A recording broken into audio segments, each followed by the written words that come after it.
प्यार से कहना धन निरंकार जी। गुरु अवस्था को अंग श्री हरि सागर दोहे। सरवर तरवर मेघ जू पर उपकार बर्तंत, परमारथ के कारणे धरी देह गुरु संत। सरवर तालाब, तरवर पेड़ और मेघ की भांति जो परोपकार में बरतते हैं, परमारथ के कारणे देह धारण करते हैं, सो गुरु और संत है। वेद अर्थ जाने यथार्थ सारा सार विवेक, भेद ग्रंथि को छेद कर गुणातीत गुरु सेक।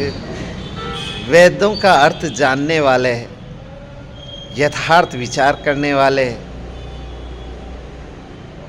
और सारों का सार विवेक जिनके अंदर है, भेद ग्रंथि जिन्होंने छेद दी है और गुणों से अतीत है, गुणों से परे है, सो गुरु है।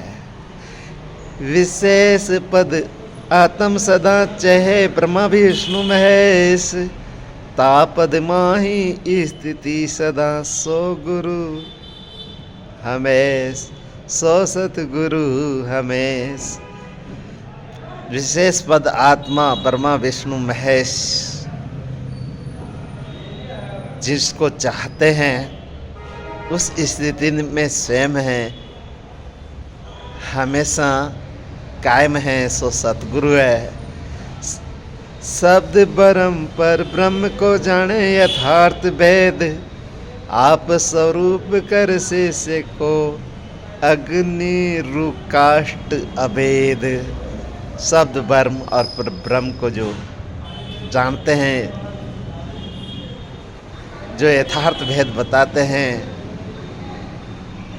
और अपने समान शिष्य को कर लेते हैं, आग और लकड़ी का भेद मिटा देते हैं, सो सतगुरु है। समदर्शी शीतल हृदय नहीं मान अपमान, स्वार्थ लेसन राख ही दे परमारथ ज्ञान। समदर्शी यानी कि आत्मा करके देखते हैं, शरीर करके नहीं। शीतल जिनका हृदय है और मान अपमान से परे हैं, यानी कि कोई सम्मान करता है तो ऐसा नहीं कि फूल जाते हैं, अपमान करता है तो ऐसा नहीं कि मायूस हो जाते हैं। मान अपमान से परे हैं, जिनमें लेस मात्र भी स्वार्थ नहीं है और परमार्थ का दान देते हैं, सो सतगुरु है। धरा जो शीतल जान, धरा जो शीतल जान, जल ज्यों निर्मल मान, भानु ज्यों उजास जान, चंद ज्यों शीतल है। धरती जैसी जिनके अंदर धीरज है, जल की भांति निर्मल है, सूर्य की भांति प्रकाशित है, जो जिनका प्रकाश सूर्य की भांति है, और चंद्रमा जैसे शीतल है। वायु ज्यों पवित्र जान, अग्नि ज्यों उष्णमान, नभ ज्यों स्थिर मान, मेरु ज्यों निश्चल है।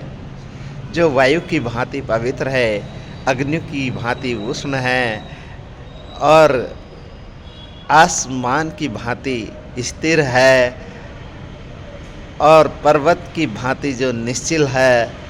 ज्ञान तो अखंड सदा धरा सम टूटे नहीं, ज्ञान तो अखंड सदा धारा सम टूटे नहीं। ज्ञान सदा ब्रह्म ज्ञान वेद ज्यों अकल है।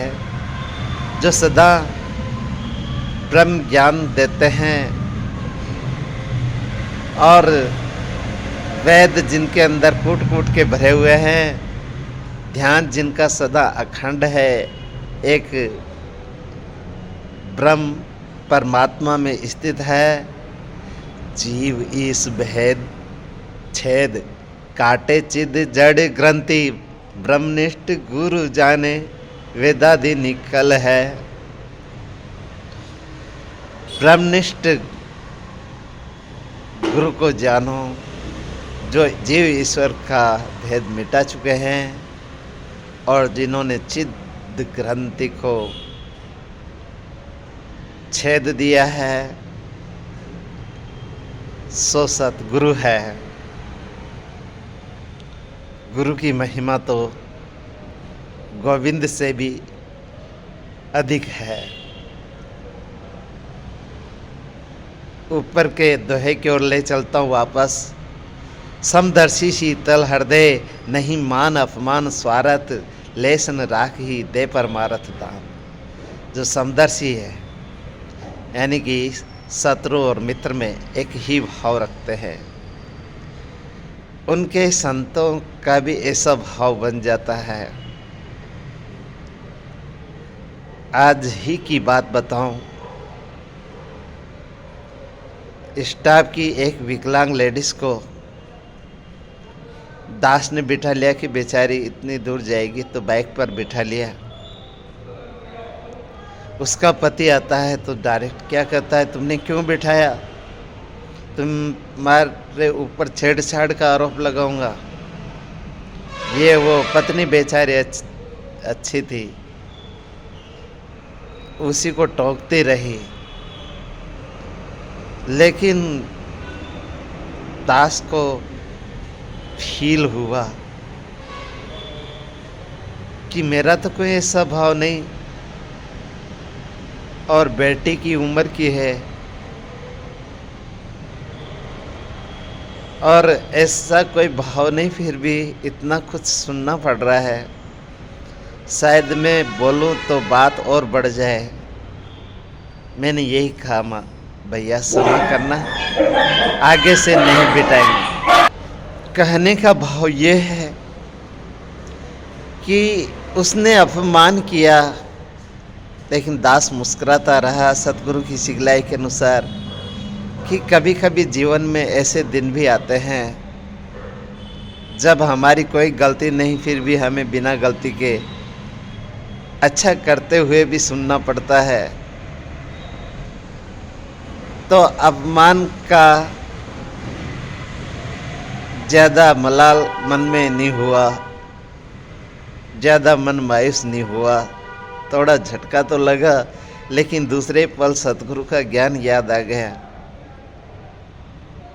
कि संत मान अपमान से परे होते हैं। सम्मान मिलता है तो ऐसा नहीं कि फूल जाते हैं, और अपमान मिलता है तो ऐसा नहीं कि मायूस हो जाते हैं। और यही बात मुझ हार्ट पेशेंट के लिए अमृत का काम कर गई, नहीं तो प्रॉब्लम खड़ी हो जाती। क्योंकि दास